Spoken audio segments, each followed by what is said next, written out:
ये हिंदुस्तान हिंदुओं का है, फिर भी हुकूमत मुसलमानों की चलती है। वो जो दाढ़ी वाले और गोल टोपी वाले क्या मराठी में बात करते क्या? शुद्ध मराठी में बात करते क्या?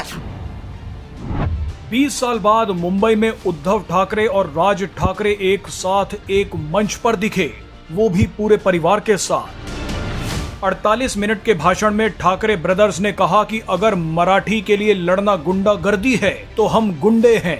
तभी शायद महाराष्ट्र में हिंदी बोलने वाले सरेआम पिट रहे हैं। लेकिन इसी बीच ऐसे दो बयान वायरल हो रहे हैं जिन्हें सुनकर आप हैरान हो जाएंगे।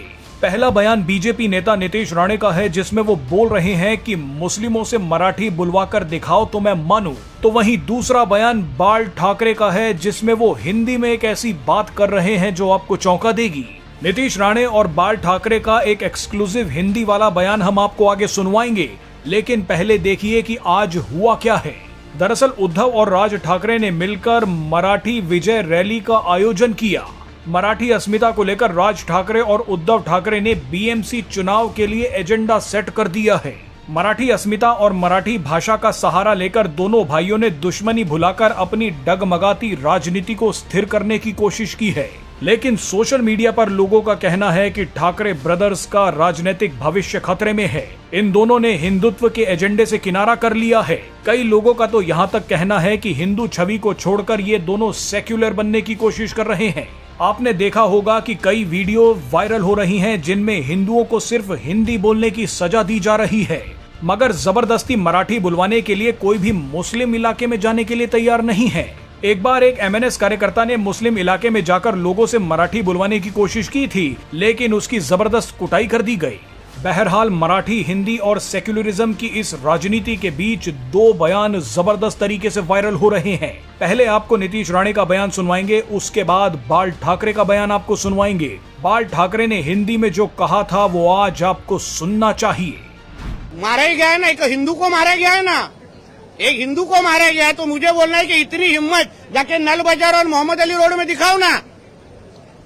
वो जो दाढ़ी वाले और गोल टोपी वाले क्या मराठी में बात करते क्या? शुद्ध मराठी में बात करते क्या? उधर जाने की, उनको कान के नीचे बजाने की हिम्मत नहीं है। ये गरीब हिंदू को क्यों मारने की हिम्मत कर रहे हो?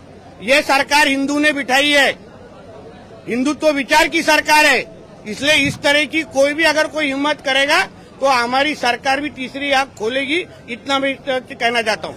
आपको कहीं लगा कभी ऐसा कोई बात हम मेरे हिंदुत्व के विचार में और कोई मेरी जो भूमिका है इसमें कोई बदलाव आ रहा है, और आया होगा तो बताइए। मैंने एक सीधी बात की थी to expose this so called secularist, बड़े ढोंगी लोग हैं। मैंने एक बात की थी कि ये मुसलमानों का जो मतदान का हक है वो छीन लो, निकाल दो। एक भी निधर्मवादी उनके लिए आंसू नहीं गिराएगा, एक भी नहीं, क्योंकि ये लोग मुसलमानों पर प्यार नहीं करते, उनके पीछे जो वोट बैंक है इस पर प्यार करते हैं। ये साफ साफ कह दे। दूसरी लाइन तो उन्होंने ढक दी और बैनर लाइन लगा दी। बाला साहब ने ये कहा कि मुसलमानों का हक छीन लो मतदान का। मैंने कहा इसका कॉन्टेक्स्ट क्या था, संदर्भ क्या था? संदर्भ ये था, मैंने कहा कि दो जब ये चीज़ बात होती है, मुसलमानों को पाकिस्तान मिल गया और बाकी रही बात हमारी हिंदुओं की। ये हिंदुस्तान हिंदुओं का है, फिर भी हुकूमत मुसलमानों की चलती है। ये मैं कभी नहीं बर्दाश्त करूँगा, कभी भी नहीं। और जो है वो हमारे हैं।